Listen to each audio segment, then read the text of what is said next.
Добрый день, дорогие друзья! Приветствую вас на канале Long Swim. Тем, кто смотрит это видео первый раз, пожалуйста, устраивайтесь поудобнее, пересылайте это видео друзьям и знакомым. Обязательно подписывайтесь на наш канал, используйте свои мессенджеры, чтобы переслать это видео. Сделайте это прямо сейчас, ставьте колокольчик, обязательно пишите комментарии, а я начинаю. Тема сегодняшнего видео – это практика колеса жизненного баланса, и сегодня рассмотрим тему, почему мы не слышим себя, но часто опираемся на чужое мнение. В интернете вы найдете очень много видео на эту тему. Мы рассмотрим этот вопрос через призму колеса жизненного баланса. Итак, колесо жизненного баланса представляет собой круг, в котором отражено 8 сфер.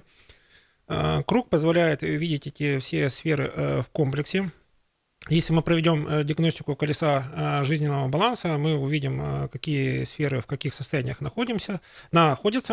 И я уже говорил в предыдущих видео, кстати, посмотрите различные плей-листы, там собрано видео по продолжительности и по соответствующей тематике. Итак, почему мы не слышим себя, но часто опираемся на чужое мнение? В колесе жизненного баланса есть очень главный принцип. В каждой сфере вы постепенно переходите от состояния нестабильного 0,4 к состоянию 4,8. Это такое вот очень сбалансированное состояние, при котором вы уже знаете, чего вы хотите делать.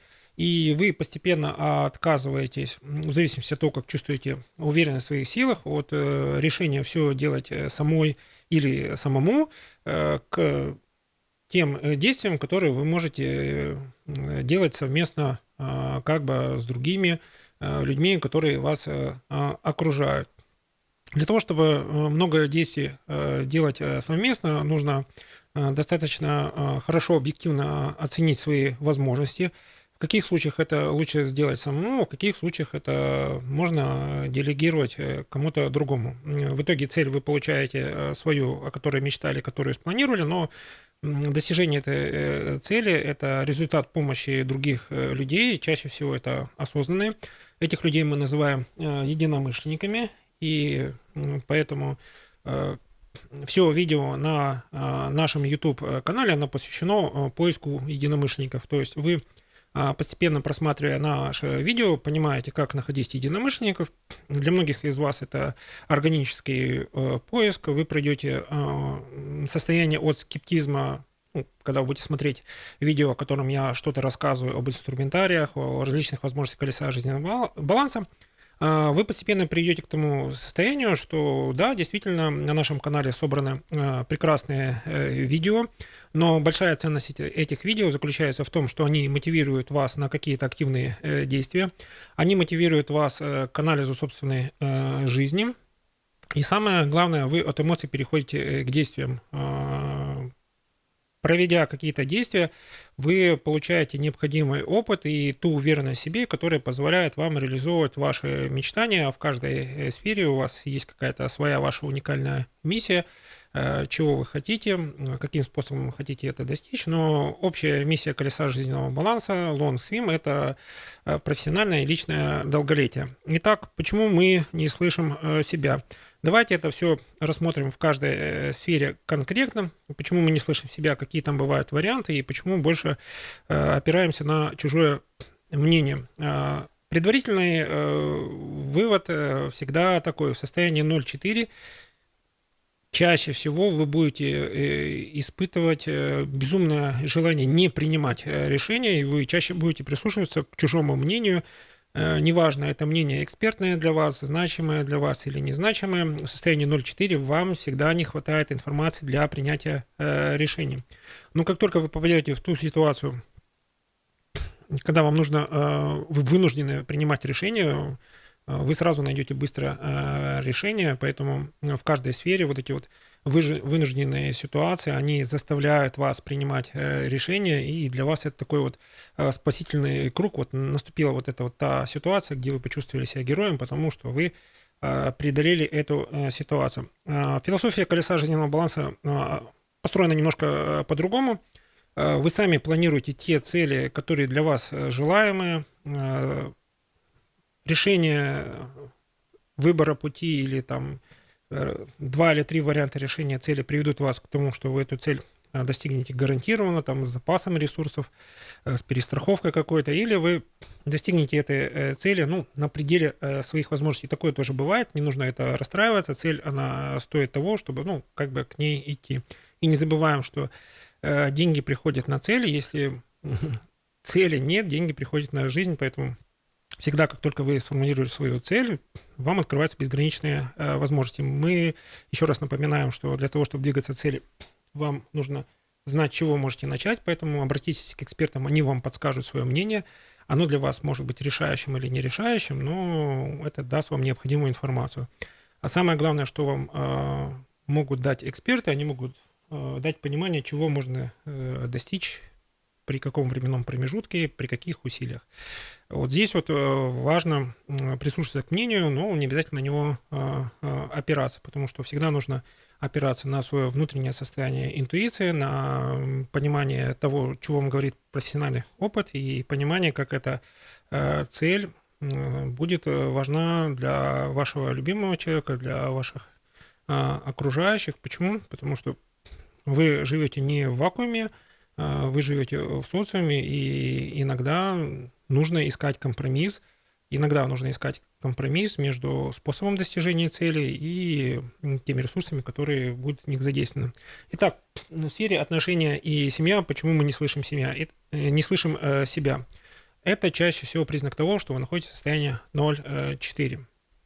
Вы воодушевлены чужой идеей, вам нравится это состояние, в котором вы находитесь, но у вас мало совместных действий. Ключевой здесь вопрос или ключевая тема – мало совместных действий. Только совместные действия ведут к тому, что вы получаете радость от этого совместного как бы действия. Это может быть краткосрочное действие, там, в течение одного дня, это может быть какая-то долгосрочная занятость, но чем больше действий, тем более стабильном состоянии вы будете как бы находиться. Потому что когда вы действуете, вам не нужно чужое мнение. Ну, возможно, вы хотите с кем-то посоветоваться, с кем-то поделиться, но когда вы что-то делаете, вам уже не важно, там, подсказывают вам что-то полезное или подсказывают что-то бесполезное. В определенный момент вы почувствуете, что вам это чужое мнение уже совершенно не нужно. И вот именно действие – это такая лакмусовая бумажка, когда чужое мнение уже не имеет никакого значения, или когда к этому мнению можно как бы прислушаться, но не применять его как действие. Почему мы не слышим себя в отношениях и семьи? Здесь нужно как бы посмотреть на два фактора. Первое, что мы рекомендуем делать как бы регулярно, продиагностируйте свое колесо жизненного баланса, посмотрите, как часто присутствует состояние 0,4 в каких сферах. Обратите внимание на состояние сферы, в которых у вас есть состояние 4,8. Это те сферы, в которых вы четко понимаете, что вы делаете, и никто вас не сбивает с этого пути. Эти сферы, как бы нужно усилить. Обязательно контрольно проверьте яркость жизни. Почему? Потому что если у вас есть полноценное понимание, что вас в жизни радует, вы будете понимать, почему вы потеряли такую способность слышать себя, и почему для вас мнение окружающих является очень-очень важным. Это два основных как бы правила, которые помогут вам найти выход из любой ситуации или, по крайней мере, восстановить состояние, что вы как бы ситуацию контролируете и готовы ее анализировать и планировать выход из этой ситуации, как вам нужно, а не как диктуют окружающие. Итак, в отношениях к семье, почему мы не слышим себя? Ищем выход, диагностируем колесо жизненного баланса, обязательно прорабатываем сферу яркой жизни, потом духовного роста и творчества. Проверьте себя на духовные ценности, во что вы верите, что для вас является важным, какие правила вы не можете нарушать, каким правилам лучше привести вашего любимого близкого человека. Иногда вот этого два шага будет вполне достаточно, чтобы в вашей сфере отношений и семья воцарилось как бы спокойствие и взаимопонимание. То есть проверьте яркость жизни. Есть отдельное видео, как продиагностировать колесо жизненного баланса у любимого человека. Смотрим, делаем шаг за шагом, у вас все получится.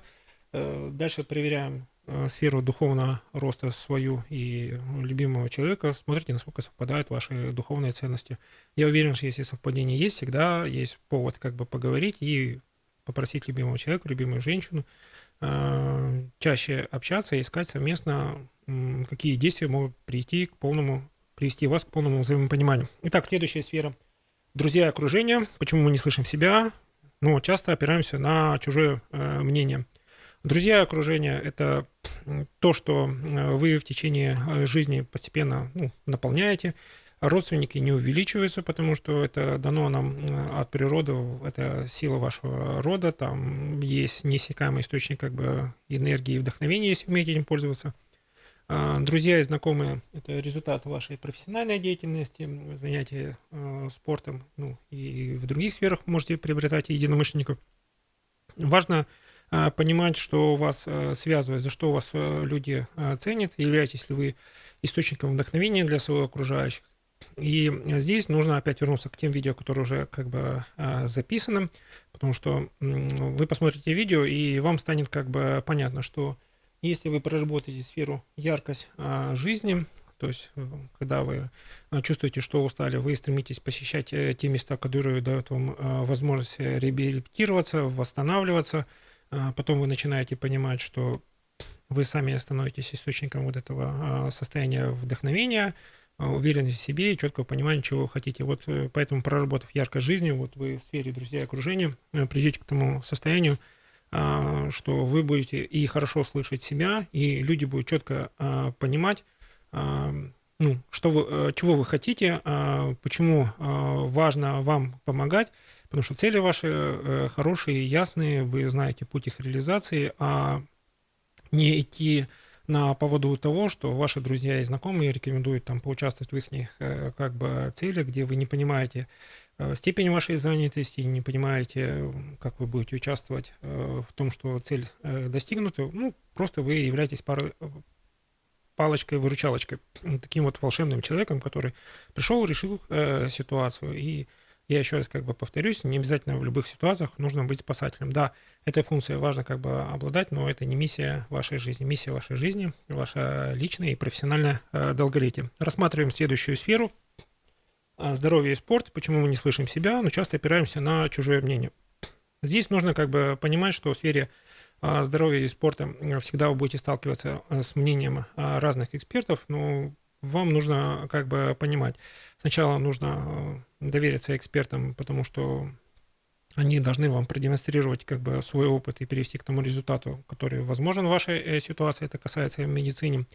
Обязательно посмотрите сферу личностного роста, какие знания, курсы и практики для вас подойдут с точки зрения того, что ваше здоровье будет укрепляться, но не забываем о том, что ваше здоровье, оно требует регулярной, длительной работы. Почему? Потому что если вы проработаете колесо жизненного баланса, у вас появится очень много целей, а для того, чтобы реализовать эти цели, вам понадобится заряд физической энергии, и заряд физической энергии – это вот тот необходимый запас аккумулятора, которого должно хватить и на то, чтобы вам хватило сил, и для того, чтобы преодолевать непредвиденные ситуации. Поэтому, если вы будете слышать себя, то вы поймете, что вот он путь, который ясный и простой. Сразу отвечаю на вопрос, сколько времени потребуется проработка ситуации, когда вы не понимаете слушать себя или слушать окружающих в сфере здоровья и спорта. Если вы на это потратите год, это будет вполне такой осознанный, тщательно подобранный путь, когда у вас возникнет состояние понимания, что происходит, что нужно делать, от чего нужно отказаться. Те, кто любит, посмотрев какие-то мотивирующие ролики, мотивирующие практики, это тоже хорошо. В сфере здоровья сделать яркий сдвиг. Я вас поздравляю, вы быстро нашли этот интуитивный путь. Но для большинства из вас путь в спорте, регулярное занятие физической культуре – это осознанный выбор жизни, при котором вы постепенно приобретаете те знания и навыки, когда ваша энергия восстанавливается, и это дает вам возможность постоянно переключаться, не приходить к состоянию эмоционального выгорания. Следующая сфера личностного роста. Здесь важно понимать, что мы не слышим себя, часто опираемся на чужое мнение, потому что сфера знаний, она требует такого навыка, как умение структурировать знания. Состояние 0,4 – это вот увлечение, вдохновение, мотивация, то есть вы получаете знания, у вас вспыхивает эмоции, вот сейчас я вот быстро-быстро сделаю. Некоторые вещи могут у вас получиться быстро-быстро. Здесь иногда нужно опереться на чужое мнение, забыв о том, какой опыт у вас есть. Но состояние 4-8, состояние личностного роста, вы из этих знаний что-то пытаетесь применить именно к персональной вашей своей жизни. То есть у вас возникнет новые навыки поведения, новая модель поведения, которая не позволяет вам попадать в те ситуации, из-за которых вы расстраивались, или вы получаете новую модель поведения, которая вас больше устраивает. Сразу вам, как бы повторюсь, найдутся такие скептики. Кстати, у кого какие мнения, пожалуйста, пишите в комментариях. Вот. Не обязательно работать с психологом, не обязательно работать с специалистами, должна вести к изменению модели поведения. Это очень яркий признак состояния 0,4. Вы получаете знания, но никак не хотите их применить к собственной жизни. Когда вы получаете новую модель поведения, вы получаете дополнительную возможность достигать своих целей. Чем больше у вас таких возможностей и навыков достигать свои цели, тем более вы свободны в выборе тех ресурсов, с которыми будете идти к достижению своей цели. Колесо жизненного баланса, оно уникально тем, что это некая своеобразная таблица Менделеева, где вы сами принимаете решение, какая цель для вас важна. Вы сами принимаете решение, сколько знаний вам необходимо, чтобы идти к этой цели. Вы сами принимаете решение, каких специалистов вы можете задействовать. То есть здесь, если тем, кто будет заниматься колесом жизненного баланса, длительное время, вы придете к тому, что литературы по колесу жизненного баланса более чем достаточно. Наши видео дают вам возможность самому или самой структурировать этот опыт. Наша задача видео немножко вас мотивировать к тому, что комплексное развитие своих сфер ведет к тому, что вы достигаете своих целей, становитесь счастливым человеком, делаете жизнь лучше, и на одного счастливого человека в день становится больше, потому что он посмотрел наше видео про колесо жизненного баланса. Но канал наш о том, как находить единомышленников. А колесо жизненного баланса помогает понять себя, а если вы поймете себя, то вам легко с другим человеком найти общий язык. Итак, почему мы здесь не слышим себя? Потому что вы чаще всего попадаете в состояние 0,4. Вы больше поглотитель знания. Если вы перейдете в состояние 8-10, вот всегда вам говорю, что нужно в каждой сфере исходить из состояния 8-10, вы сами даете какие-то знания. А когда вы начнете свои знания готовить к тому, чтобы их можно поделиться с теми людьми, которые нуждаются в этих знаниях, вы поймете, что, с одной стороны, вы обладаете необходимым багажом знаний, и вам есть что сказать, потому что вы практик. Второе, вам необходимо это уложить в какую-то краткую, аккуратную форму. Это 1 час, 2 часа вашего повествования, это может быть лекция, это может быть мотивирующий рассказ о вашей жизни, о вашей карьере. И чем больше вы будете находиться в состоянии 8-10, то есть делиться своими знаниями, тем меньше у вас будет необходимость опираться на чужое мнение, тем больше вы будете слышать себя. Потому что задача конкретная – передать знания. У вас есть вариант выбора, как вы это сделаете и для какой аудитории. Если мы находимся в состоянии личностного роста, состояние 0,4, конечно, мы автоматически уже при таком объеме знаний теряемся. Вообще мы эксперты, не эксперты. Вообще теми знаниями, которые я обладаю, они вообще нужны, не нужны, устарели, не устарели. Поэтому мы стараемся больше опираться на чужое мнение. Это говорит о том, что вот вы начинаете уже на кончиках пальцев понимать значение состояния в колесе жизненного баланса, то есть в состоянии 8-10 вы знания передаете, и вам нужно опираться на свой опыт, а что вы хотите, чем вы хотите поделиться, чем бы не нужно делиться, потому что публика не просвещенная, а в состоянии 0,4 вы больше находитесь в состоянии сомнения. Еще раз повторюсь, что в любой сфере состояние 0,4 – это сомнения, это непринятые решения. Для этого есть очень важные причины, это не обязательно ваша решительность, это просто такое состояние, его особенность, его нужно понимать на кончиках пальцев. Итак, следующая сфера деньги. Почему мы не слышим себя, но часто опираемся на чужое мнение в сфере денег. Сфера денег, состояние 0,4. У вас есть стабильный, постоянный доход. Вы постоянно думаете, как бы его немножко преувеличить, как его сделать как бы более наполненным, и вы опираетесь на чужое мнение, на какую-то чужую историю успеха, у него получилось. Но если вы как бы проанализируете, почему этого человека получилось, ну, наверное, он использовал те возможности, которые у него были. И опять, наверное, те, кто смотрит это видео, услышите эту фразу, надо стремиться в состоянии денег к состоянию 4-8.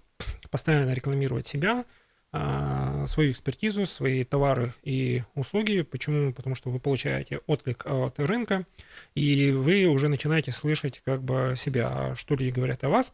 Не с точки зрения того, что это не уникально и не очень как бы хорошо, а вы услышите ту аудиторию, которым ваш опыт, ваши знания будут интересны. В одном месте вас будут ценить совсем чуть-чуть, в другом месте вы просто гениальный специалист, который очень-очень востребован, и они давно вас искали.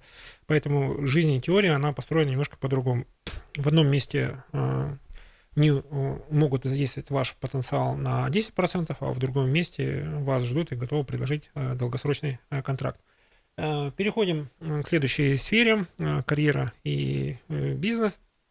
Опять же, повторюсь, что состояние 0,4 вы двигаетесь по карьерной лестнице в какой-то одной компании, состояние 4,8 ваша экспертиза востребована в других проектах, в другой какой-то компании, это может быть разовый проект, это может быть участие в какой-то конференции, это какое-то может быть преподавание. И почему мы не слышим себя?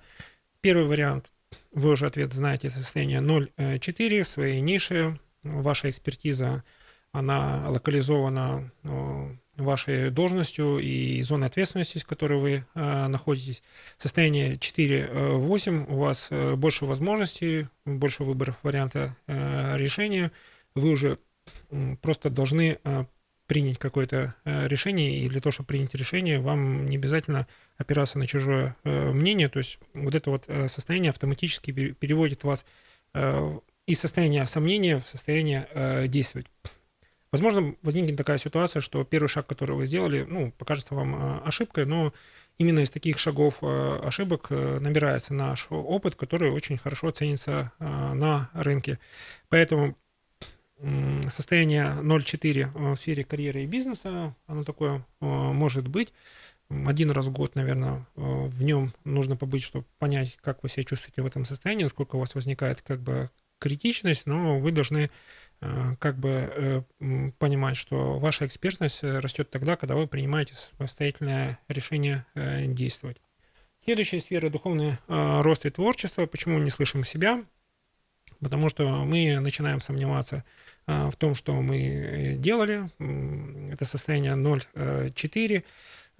Если вы не практикуете свое хобби, вы начинаете сомневаться в том, зачем вы этим занимались, начинаете обесценивать себя, поэтому всегда рекомендую: занимайтесь тем хобби, потому что это хобби вам нравится, ищите тех единомышленников, которые ваше хобби поддерживают, тот, кто разделяет ваши взгляды, потому что жизнь показывает, что количество единомышленников всегда растет органически, а количество людей, которые пытаются вас осуждать, оно растет гораздо более стремительными темпами. Это все признаки состояния 0,4, когда вы занимаетесь своим хобби регулярно. Если вы хобби занимаетесь регулярно и своему духовному пути уделяете нужное время, получается следующая ситуация. Вы занимаетесь духовными практиками, вы укрепляете осознание того, что то, чем вы не занимаетесь, не противоречит вашим внутренним ценностям, и вы понимаете, что вы уже начинаете слышать себя, а слышать себя вы начинаете тогда, когда ваши духовные ценности являются вашим вдохновением. Вот в этой сфере рождается ваше вдохновение, оно распространяется на карьеру и бизнес, оно распространяется на яркость жизни. Пожалуйста, напишите в своих комментариях, что вас вдохновляет, что является вашим внутренним стержнем, что помогает вам преодолевать трудности. Ваша история успеха будет для нас и интересна. Переходим к следующей сфере. Яркость жизни. Почему мы не слышим себя? Часто опираемся на чужое мнение. возрасте здесь вот проще ответить на этот вопрос, когда мы рассмотрим наши возраста, в котором мы находимся.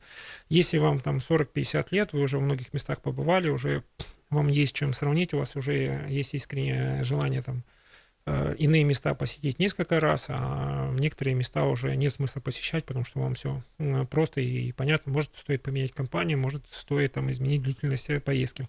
Это состояние 0,4. Мы посещаем те места, которые кажутся нам интересными, где мы набираемся сил. Если это возраст 20-30 лет, пожалуйста, выберите те места, которые вы хотите посетить. Делайте это регулярно 2 раза в год. Почему? Потому что чтобы подойти к периоду 40-50 лет, нужно иметь какую-то программу, опять же, спланированную, как вы планируете отдыхать, в каких местах хотели бы побывать, в какой компании хотели побывать. Но возраст 20-30 лет – это тот возраст, в котором, я надеюсь, вот планирование собственного отдыха, ну, собственного досуга приведет вас к тому, что вы уже сами вправе выбирать те места, которые вам легче всего посетить. И самое важное, что вы перед своим отпуском не находитесь в состоянии полного истощения. Еще раз повторюсь, если в течение дня вы чувствуете, что ваша батарейка жизненной энергии разрядилась больше, чем на 50%, пожалуйста, остановитесь, посмотрите, какие дела вам нужно доделать, постарайтесь их доделать, ну, с учетом экономии как бы энергии, а нашу энергию пожирают наши стресс, волнение чрезмерное, ну и та обстановка, в которой мы находитесь. И обязательно приходите домой в состоянии жизненной батарейки 30%. Вас дома ждут любимые и близкие, и они нуждаются в том, чтобы подарить вам свою теплоту, ласку и нежность. А возможно, вы кому-то подарите свою ласку, теплоту и нежность. Но лучше подарить в энергии заряда 30%, чем там 5 или 3%.